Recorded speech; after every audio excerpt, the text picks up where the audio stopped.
আজকে দিনে আমরা জেলা সমজেলার স্বীকৃতি মাননীয় মুখ্যমন্ত্রী মহাশয় আমাদেরকে দিয়েছেন।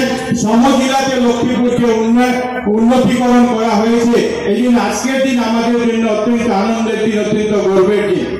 আমি প্রথমে আমাদের মাননীয় মুখ্যমন্ত্রী ডক্টর হিমন্ত বিশ্ব শর্মা মহাশয়কে ধন্যবাদ জানাই যে গত বছর যখন ডিলিমিটেশনের প্রক্রিয়া শেষ হয় তো আসামে একটা ব্যাপক প্রশাসনিক সুধার যেটাকে আমরা বলি অ্যাডমিনিস্ট্রেটিভ রিফর্মস উনি শুরু করেন এবং এই অ্যাডমিনিস্ট্রেটিভ রিফর্মস এর মধ্যে অন্যতম একটা ছিল যে আমরা বিগত অনেক সময় থেকে লক্ষ্মীপুর বলুন বা বিভিন্ন জায়গাতে মহকুমার জন্য অনেক লোক ধর্ণা আন্দোলন বিভিন্ন করেছিলেন।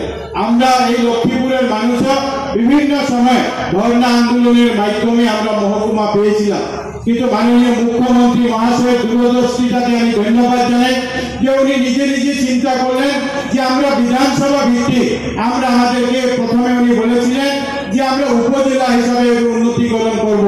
আর পরবর্তীকালে আমরা দেখলাম যে 79 উপজেলা গঠন করার সিদ্ধান্ত নেওয়া হয়, কিন্তু গত কয়েকদিন আগে আসাম মন্ত্রিসভার যে বৈঠক হয় সেখানে সিদ্ধান্ত নেওয়া হয় যে আমরা এটাকে উপজেলা নয় আমরা সমজেলা ইকুইভ্যালেন্ট ডিস্ট্রিক্ট ডিস্ট্রিক্ট হিসাবে আমাদেরকে উন্নতিকরণ করা হয়েছে। এই জন্য পুরো লক্ষ্মীপুরবাসীর তরফ থেকে আমি মাননীয় মুখ্যমন্ত্রী ডক্টর হিমন্ত বিশ্ব শর্মা মহাশয়কে ধন্যবাদ এবং কৃতজ্ঞতা জানাচ্ছি যে আমরা মহকুমা হিসাবে আমাদের কি ছিল, নতুন সহজেলা হিসাবে আমরা কি পাবো। আমরা আজকের দিনে বলতে পারি যে লক্ষ্মীপুরবাসী আমরা নতুন অধিকার, প্রশাসনিক অধিকার আমরা পেয়েছি। আমরা আজকের দিন এই 5 অক্টোবর নবরাত্রি চলছে, আর এই দিন আজকের দিন আমাদের জন্য অত্যন্ত আনন্দের, অত্যন্ত গর্বের দিন। এই জন্য যেভাবে 1992 সালের 1 এপ্রিল প্রথম এসডিও হিসাবে এনসি চৌধুরী মহাশয় লক্ষ্মীপুরের এসডিও হিসাবে দায়িত্বভার গ্রহণ করেছিলেন, যেটা আমাদের জন্য আনন্দের দিন ছিল। তার চেয়ে আজকের এই বড় দিন যে দিন 5 অক্টোবর, যেদিন আমরা মহকুমা থেকে উন্নতিকরণ করে আমরা সমজেলায় পেয়েছি। আর আগে যাকে মহকুমা শাসক আমরা বলতাম, এখন থেকে আমরা সহজেলা আয়ুক্ত হিসাবে ধ্রুবজ্যোতি পাঠক উনাকে দায়িত্বভার উনি গ্রহণ করেছেন। এই জন্য আজকের দিন থেকে আমরা ডিস্ট্রিক্ট হিসাবে আমাদের কাজকর্ম আমরা চালিয়ে যাব। এই জন্য আপনাদের সবাইকে আমি শুভেচ্ছা এবং অভিনন্দন জ্ঞাপন করছি। আমি 80 লক্ষ টাকা উনি দিয়েছিলেন, যেটা থেকে আমাদের টেন্ডার হয়ে ওয়ার্ক অর্ডার হয়েছিল, যেটা মহকুমা শাসকের কার্যালয়ের জন্য। আমরা 26 সেপ্টেম্বর সেই কাজে ভূমি পূজন করেছি। আর সেদিনই আমি বলেছিলাম যে আমরা সাব ডিভিশন অফিসে আমরা ভূমি পূজন করছি, কিন্তু 2026-এর প্রথম দিকে যখন আমরা এই কার্যালয় উদ্বোধন করব তো সেই কার্যালয়ের মহকুমা শাসকের কার্যালয় থাকবে না, সেটা সমজেলা আয়ুক্তের কার্যালয় হিসাবে আমরা সেই কার্যালয়কে আমরা উদ্বোধন করব। আজকের দিনে আমরা এখানে আমাদের সদ্ভাবনা মণ্ডপ যেটা গত 1-1.5 বছর আগে আমরা এটাকে সম্পূর্ণ করেছিলাম।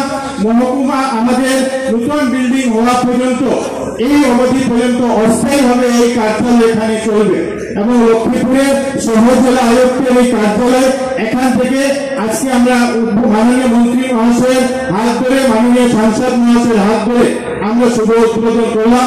কি কি কাজ আগামী দিনে আমরা করতে পারবো সব বিষয়গুলো আমরা শুনতে পেরেছি। এই জন্য আগামী দিনে মুখ্যমন্ত্রীর চেষ্টা আছে, মুখ্যমন্ত্রীর চিন্তাধারা আছে এই সমজেলাকে কিভাবে অ্যাডমিনিস্ট্রেটিভলি আরো স্ট্রং করা যায়, যাতে আমাদেরকে কোনো কাজের জন্য জেলা আয়ুক্তের কার্যালয় যাতে আমাদেরকে যেতে না, সে ব্যবস্থা মাননীয় মুখ্যমন্ত্রী মহাশয় করছে। আমরা জমির পারমিশন থেকে শুরু করে সাংসদ বিধায়কের তহবিল থেকে শুরু করে প্রত্যেকটি কাজ আমাদের এই কার্যালয়ের মাধ্যমে অনুষ্ঠিত হবে। এবং আমি জেলা শাসক মহাশয়কে বলবো, অনুরোধ করব যে যেভাবে রাজ্য সরকার অনেকগুলি পোস্ট এখানে ক্রিয়েট করে নতুন নতুন দায়িত্ব দিয়েছে, আগামী দিনে যে কর্মচারী হোক যাদের অসুবিধা যদি হয় সেটা যাতে খুব তাড়াতাড়ি পূরণ হয়, সেটা আমি অনুরোধ থাকবে।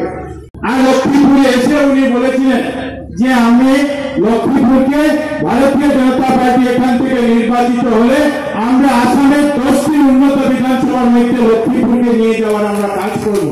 আর আমরা লক্ষ্য করেছি যে 10 মে 2021 সালে মাননীয় মুখ্যমন্ত্রী ডক্টর হিমন্ত বিশ্ব শর্মা মহাশয় আসামের মুখ্যমন্ত্রী হিসেবে দায়িত্বভার গ্রহণ করার সময় থেকে ওনার যে চিন্তাধারা ছিল যে আসামকে ভারতবর্ষের 5টি শ্রেষ্ঠ রাজ্যের মধ্যে নিয়ে যাওয়ার যে পরিকল্পনা উনি কাজ শুরু করেছিলেন, সেটার সঙ্গে সঙ্গতি রেখে লক্ষ্মীপুরের যে দাবি নিয়ে আমরা গিয়েছি, যে সমস্যার কথা ওনার কাছে বলেছি, প্রত্যেকটি দাবি রয়েছে, প্রত্যেকটি সমস্যা সমাধানের কথা উনি চেষ্টা করে গিয়েছে।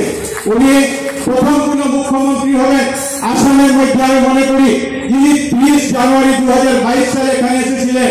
আর আসার কোনো উদ্দেশ্য ছিল না, আসার উদ্দেশ্য ওনার ছিল যে লক্ষ্মীপুরে মহকুমা শাসকের কার্যালয় কোন জায়গাতে হবে সেই মাটিটি দিয়ে আমি একবার দেখে আসবো।